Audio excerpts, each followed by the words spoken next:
आज तो विशेष तौर से अनुसूचित जाति सेल की जो हमारा संगठन में पार्टी में एक सेल है, एससी सेल, उसके पदाधिकारियों की और कार्यकारिणी की घोषणा करने के लिए आज की मीटिंग बुलाई गई।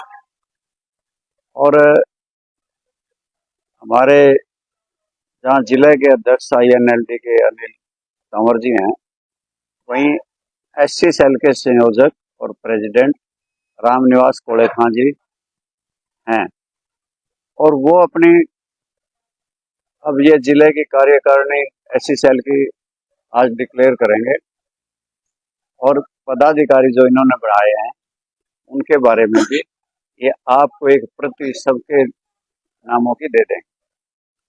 और जैसा कि हमने पार्टी को मजबूत करने के लिए प्रदेश के स्तर पे अपना संगठन बनाया है, प्रदेश की पदाधिकारी और कार्यकारिणी घोषित किए हैं, वहीं जिले के अध्यक्ष भी बनाए और जिले के अध्यक्षों के बाद फिर हम हल्का स्तर पे अपनी पार्टी का गठन कर रहे।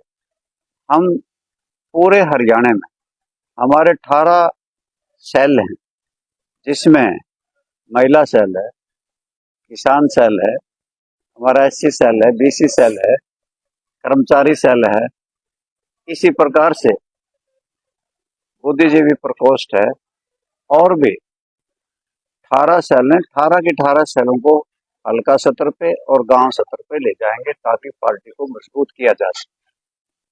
और मैं तो विशेष तौर से संगठन से जुड़ा रहा हूँ, मेरा विश्वास संगठन में है। जब संगठन मजबूत हो जाएगा तो पार्टी अपना आप मजबूत हो जाएगी। और मैं इस में लगा हुआ हूँ कि पूरे प्रदेश में घूम घूम के पार्टी को मजबूत किया जाए, पुराने साथियों को जोड़ा जाए, उनको सक्रिय किया जाए, नए साथियों को जोड़ा जाए। आज भी इसी संदर्भ में आपको कह दिया कि हम अपने एससी सेल की कार्यकारिणी की घोषणा कर रहे हैं। प्रदेश की जो मौजूदा राजनीति की बात की जाए तो मौजूदा राजनीति पर क्या करेंगे, किस प्रकार से? जहाँ तक भारतीय जनता पार्टी का राज चल रहा है, उसने हरियाणा प्रदेश को गर्त में डुबो दिया। हरियाणा प्रदेश के सिर पे 3,52,000 करोड़ का कर्जा चढ़ाया और कर्जा उतारने के लिए भी लोन लिया जा रहा है। यानी कि हरियाणा प्रदेश को कर्जे में नंबर 1 का बनाया, बेरोजगारी में नंबर 1 का बनाया, अपराध में नंबर 1 का बनाया और हरियाणा प्रदेश में विकास नहीं विनाश हुआ। आप देख रहे हैं कि हरियाणा प्रदेश के नौजवानों के साथ कैसे खिलवाड़ किया। पहले तो इकोनॉमिक सोशल बैकवर्ड कह के जो इकोनॉमिकली सोशली बैकवर्ड कह करके नंबर दिए गए और फिर उनकी मेरिट बनाई गई, उसने पंजाब और हरियाणा हाई कोर्ट ने उसको रद्द कर दिया। इससे 2019 से लेके आज तक की लगी सारी नौकरियों की दोबारा से कहा कि मेरिट बनाओ, तुमने मेरिट गलत बनाई हुई है। जो लोग पर्ची और खर्ची का ढोल पीटते थे, आज उनकी ये पोल खुल गई कि 30,000 लगी नौकरियां प्रभावित होंगी, दोबारा से मेरिट बनेगी और वो जो आर्थिक तौर से कमजोर के नाम पे नंबर लगाए गए थे वो कट जाएंगे। और यानी कि फिर मुख्यमंत्री का लीपापोती करने का बयान आया कि हम उसको हरियाणा रोजगार कौशल निगम में एडजस्ट करेंगे। परंतु जो धोखा हुआ, जो पक्की नौकरी पे लगे हुए थे, पंजाब और हरियाणा हाई कोर्ट ने एक किस्म का उनको रद्द कर दिया, वो अंक मानने से मना कर दिया। और इसी प्रकार से बेरोजगारी के ऊपर अंकुश लगाने में ये सरकार नाकामयाब रही। और यहाँ तक कि जिस प्रकार से पहलगांव की घटना हुई थी, हमारे सैलानी पर्यटक वहां गए थे, निर्दोषों पे किस प्रकार से आतंकवादियों ने हमला कर दिया था, 29 मौत के घाट उतार दिए, जिसकी वजह से पूरा देश चिंतित था और ये मांग कर रहा था इस बात का बदला लिया। हमारी फौजों पे गर्व है, उनके पराक्रम पे गर्व है कि उन्होंने सिंदूर ऑपरेशन से उसका बदला लिया। परंतु इनके राज्यसभा के एक सांसद ने किस प्रकार से उन सैलानियों को ये कहा पर्यटकों को यह कहा कि उन्हें लड़ना चाहिए था। एक तरफ हथियारबंद आतंकवादी खड़े हों और एक तरफ निहत्थे लोग खड़े हों, और उन्होंने ये कहा उन्हें साहस दिखाना चाहिए था। वो हमारे इस देश के, जिन्हें ये लोग तो एक तरफ तो शहीद मानते हैं और उनकी खिल्ली उड़ाई जा रही, ऐसे राज्यसभा सांसद के ऊपर अंकुश लगना चाहिए। भारतीय जनता पार्टी ने कोई ना कोई इस पे एक्शन लेना चाहिए। बीते दिनों भाजपा ने भी टिप्पणी की है शहीद परिवार के लिए। भाजपा कह रही ऑपरेशन सिंदूर का जो प्रचार होता है और जो अब सिंदूर घर घर पहुंचाने का काम है, इसका ये पॉलिटिकल माइलेज लेने के लिए ऐसा करते हैं कि पराक्रम शौर्य जिस पे हमें नाज है वो तो हमारी मिलिट्री और सेना ने दिखाया, और ये खामखा की वाहवाही लूट रहे हैं। सिंदूर घर घर भेजने की जो बात की जा रही है, बहुत से लोगों ने बयान इनके बारे में दे दिए। मैं समझता हूँ इनको इस प्रकार का कोई हक नहीं है कि इसकी पॉलिटिकल माइलेज लें। ये देश की इज्जत का सवाल है, हमारे शौर्य और पराक्रम का, फौजों का सवाल है कि हमारे फौजें लड़ी हैं, ये कौन से सरहद पे गए। तो क्रेडिट ले रहे हैं कि कल अपना बिहार में प्रश्न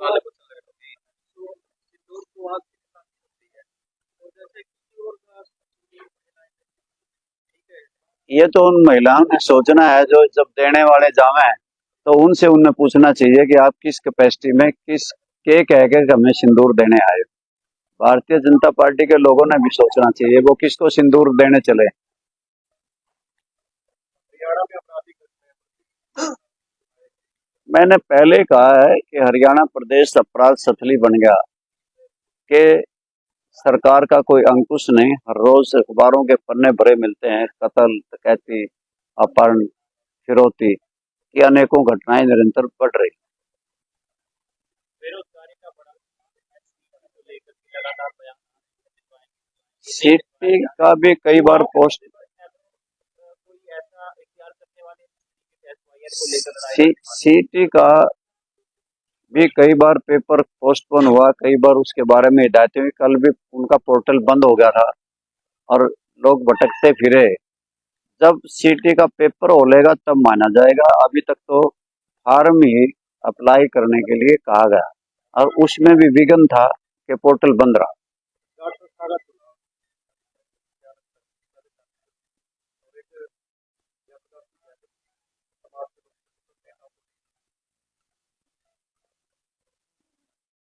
जहाँ तक मैं इस बात के ऊपर ज्यादा लंबी चौड़ी टीका टिप्पणी नहीं करता। ये जाट संस्था के बारे में जिन लोगों को पता होगा कैसी संस्था थी, किसने इसको आगे बढ़ाया, लोग ही चश्मदीद सबूत हैं।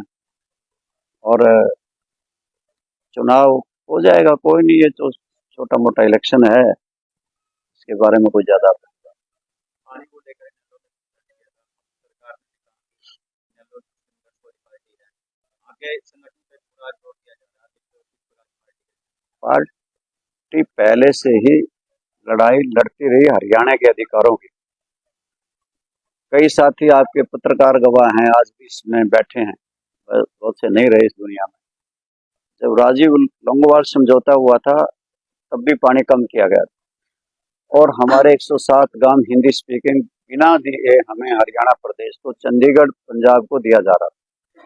स्वर्गीय चौधरी देवीलाल ने न्याय युद्ध लड़ा, जिसकी वजह से राजीव लोंगोवाल समझौता भी ठप हो गया। और फिर 1994 में जमुना जल समझौता हुआ था, उसके खिलाफ भी चौधरी ओम प्रकाश चौटाला ने ट्रैक्टर यात्रा निकाली थी और वो भी लागू नहीं हो सका। अब फिर भाखड़ा का पानी रोका गया, उसके लिए भी हमारी पार्टी ने ही संघर्ष किया, प्रदर्शन किया, धरने दिए।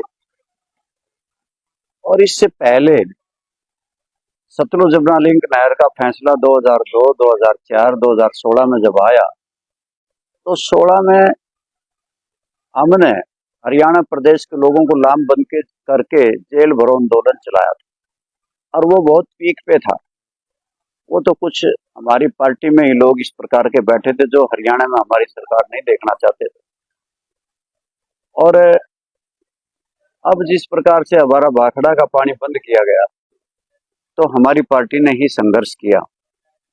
ये हरियाणा प्रदेश कुछ ऐसा प्रदेश अभागा सा लगा मुझे पानी के मामले में कि सतलुज जमुना लिंक नहर 1980 में बनके तैयार हो गई थी, 45 वर्ष हो गए, आज तक तो पानी की एक घूंट नहीं आई।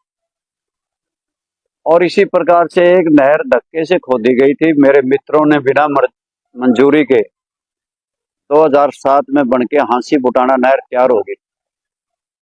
मैं तो कहता रहा इसकी मंजूरी ले लो, CWC से मंजूरी लो, मैंने कहा BBMB से मंजूरी लो, परंतु तत्कालीन सरकार वजित थी कि उन्होंने इस नहर को खोद दिया और उसमें एक पानी का टोपा आज तक देखा है कि कभी भी नहीं आया हो। हांसी बुटाना नहर, दादूपुर नलवी नहर बनाई गई, उसको भारतीय जनता पार्टी ने बंद कर दिया, यानी कि एक नहर इन्होंने बंद कर दी, दो अपना आप ही बंद पड़ी हैं। आखिर ये नहरें खोदी क्यों जाती है? कमीशन खाने के लिए, रिश्वतखोरी के लिए। जब तक इनको पूरी तरह से सारी कानूनी पेचीदगियां दूर ना कर ली जाएं, तो खोदने का प्रश्न ही पैदा नहीं होना चाहिए। हरियाणा प्रदेश की सरकार ने 1 क्यूसेक भी पानी नहीं बढ़ाया। पानी बढ़ता तो SYL में आता, पानी बढ़ता तो हांसी बुटाना नहर में आता, पानी होता तो दादूपुर नलवी नहर क्यों बंद करी? तो यानी कि हरियाणा प्रदेश को तो इन्हें पहले ही प्यासा मार दिया। इनके राज्य में तो भाखड़ा का पानी भी हमसे छीन लिया गया। रेणुका, केशाव और लखवाड़ डैम अभी तक पूरे नहीं हो सके, जिनके से हमें 3200 क्यूसेक पानी मिलना है। उस पे सरकार ने निगाहें दौड़ानी चाहिए, उस पर प्रयास करने चाहिए, वो जल्दी से जल्दी बने, ताकि हरियाणा प्रदेश के लोगों को जमुना में 3200 क्यूसेक पानी मिल सके। तो तभी संभव हो सकेगा जब रेणुका और केशवाऊ और लखवाड़ डैम बन जाए। सर, सिरसा में टैंकरों के आगे लंबी लंबी लाइन लगा के लोग पानी भरने के लिए खड़े होते हैं। मुख्यमंत्री नायब सैनी मंचों पर कहते हैं हमने हर घर नल और उस नल में जल पहुंचा दिया है, उनके दावों को क्या कहें? सिरसा के कई क्षेत्रों में, भिवानी के कई क्षेत्रों में पानी टैंकरों से ही दिया जाता है, और ये भी ताज्जुब होगा कि राजस्थान से दिया जाता है, और 2-2 हजार का एक टैंकर में से आगे कैंपर भरते हैं। तो अजीब स्थिति है। कई बार कहते हैं कि हमारे यहाँ हरियाणा प्रदेश में बेरोजगारी है ही नहीं, हम बेरोजगारी को तो दूर कर रहे हैं। ये तो ये हंसते हुए ये कह देते हैं कि बेरोजगारी है नहीं या बहुत कम है, परंतु आपको पता है कि हमारे कई इलाकों में तो सारे घरों में से नौजवान यहाँ रहा नहीं, पलायन कर करके कोई अमेरिका में, कनाडा में, कोई ऑस्ट्रेलिया में, कोई इंग्लैंड में चला गया। और कैसी स्थिति बढ़ी कि नौजवानों के हाथों में बेड़ियां थी, पैरों में बेड़ियां थी, कड़ियां थी, वो भी उतरे आकर के एयरपोर्ट पे। तो इन्हें कोई शर्म आनी चाहिए, कोई लानत होनी चाहिए इस बात के लिए कि ना पानी है, ना बिजली है, ना कोई रोजगार है, कि हरियाणा प्रदेश की ऐसी स्थिति बनाई है। जी,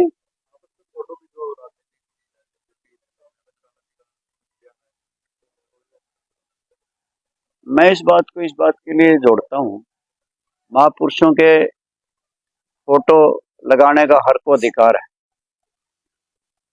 मैं भारतीय जनता पार्टी वालों से भी और कांग्रेस वालों से भी अनुरोध करता हूँ, अगर उनका दिल करे तो ये ओम प्रकाश चौटाला की फोटो लगा लें। दिल में सम्मान होना चाहिए।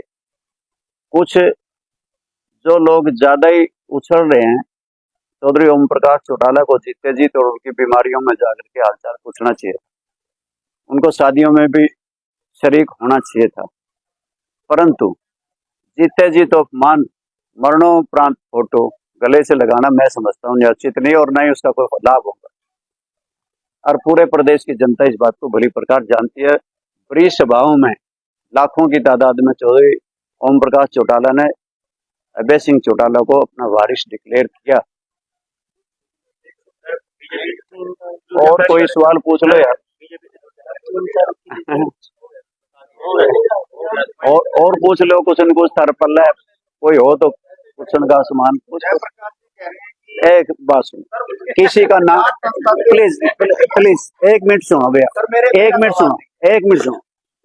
आप किसी का नाम लेके मैं लूंगा नहीं, चाहे तुम कितने भड़का लो। मैं किया जाएगा? नहीं भैया, आप लोगों को भी एक कांग्रेस का नेता आप कह सकते हो, कह लो। उन्होंने कहा कि घर की लड़ाई को पहले सुलटा लो और पानी तो बाद में भी ले लाया जा सकता है, क्योंकि पानी बंद करने वाले आप। हम किसी के कहने से अपनी चाल को नहीं बदले। जो हमारी पार्टी की चाल होगी, नीतियां होंगी, हम किसी के कहने से बदलने वाले नहीं।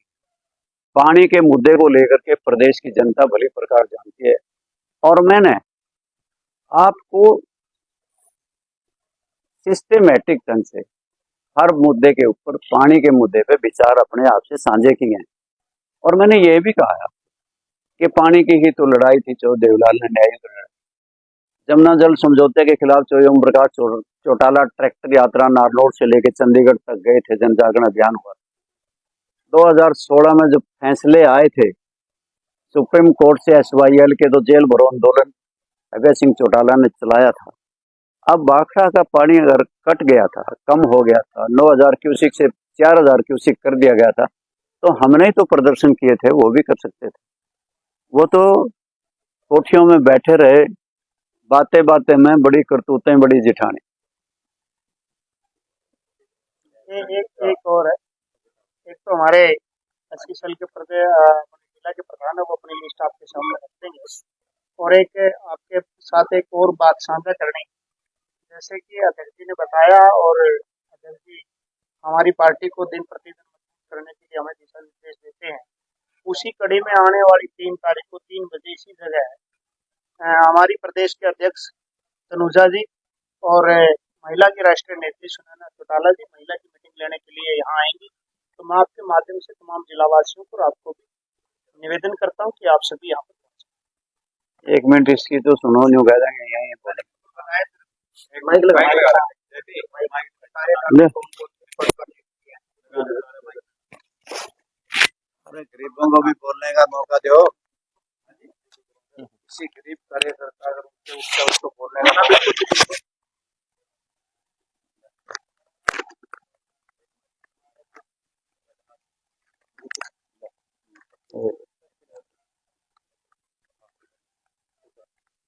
लो, ये तो बोल रहे। हमने इनेलो पार्टी जी बताएं, आपको बताया गया और क्या कुछ कहना चाहेंगे, किस तरह कार्यक्रम? इनेलो पार्टी ने जिले के कार्यकारिणी जो मेहनती कार्यकर्ता है, दिन रात इनेलो के लिए काम करते हैं, हम उनको उनके कार्यकारिणी घोषित कर रहे हैं अब। और हम जो भी कार्यकर्ता बनाए हैं वो चौधरी देवीलाल की नीतियों से पार्टी को आगे बढ़ाएंगे। जैसे चौधरी देवीलाल ने ऐसी समाज के हर बरादरी में चौपाल बनाने का काम, और काम के बदले अनाज, गरीब लड़की के कन्यादान की सहायता, जच्चा बच्चा की सुविधा, उन सभी को देखते हुए हम दोबारा से पार्टी को ऊंचा उठाएंगे और चौधरी देवीलाल की नीतियों को जनता के सामने रखेंगे। और 2029 में मेहनत करके हम इंडियन नेशनल लोक दल का राज लाएंगे। वही दोबारा से जैसे चौधरी ओम प्रकाश चौटाला के राज में सरकार आपके द्वार ऐसा अभियान चलाएंगे और लोगों की समस्या दूर करेंगे। इसी प्रकार जैसे बीजेपी सरकार ने जो डॉक्टर भीमराव अंबेडकर का जो संविधान था उसको खत्म करने का जो षड्यंत्र रच रही है, आरक्षण को बिल्कुल खत्म कर रही है, हम मेहनत करके चौधरी देवीलाल की नीतियों को करके चौधरी अभय सिंह चौटाला को प्रदेश का मुख्यमंत्री बनाएंगे और फिर से गरीबों की दामन में मतलब कुछ खुशियों डालने का काम करेंगे।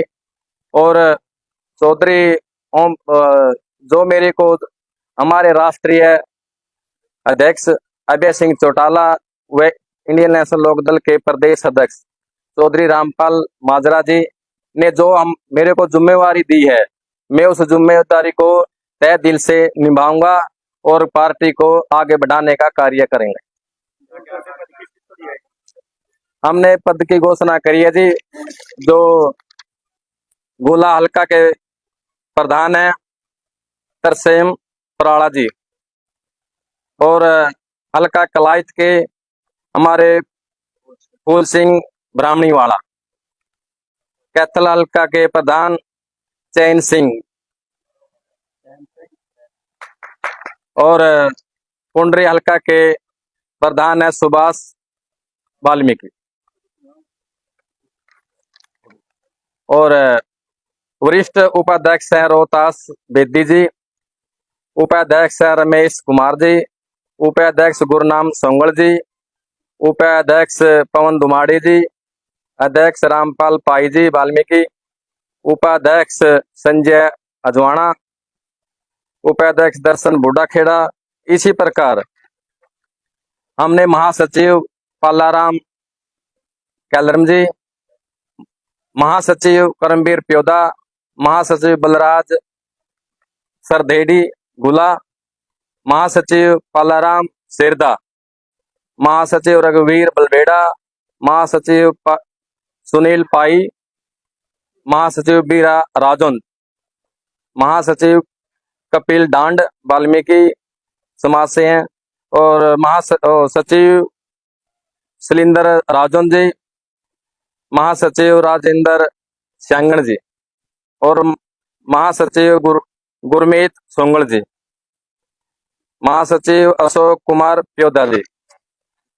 इसी प्रकार संगठन सचिव है मोहनलाल बड़सिकरी कलां जी, सचिव अजय कैथल जी, सचिव बलवान वार्ड नंबर 31 से, सचिव चुन्नीलाल वार्ड नंबर 4 से, सचिव कृष्ण सिसमोर, सचिव मेहताब बाता, सचिव दयानंद किठाणा जी, सचिव नरेश खेड़ी सिरका, सचिव राहुल सिसमोर, सचिव रामदिया डलोता, सचिव सतपाल प्योदा जी, और कोषाध्यक्ष हमारे सतपाल पिंजूपरा जी, प्रचार सचिव रमेश कुमार बलबेड़ा जी, प्रचार सचिव बलराज सदरेडी जी, प्रचार सचिव जगमाल फरल जी, और प्रचार सचिव मुकेश गुलियाना जी। ये हमारे पार्टी की आज लिस्ट जारी की है।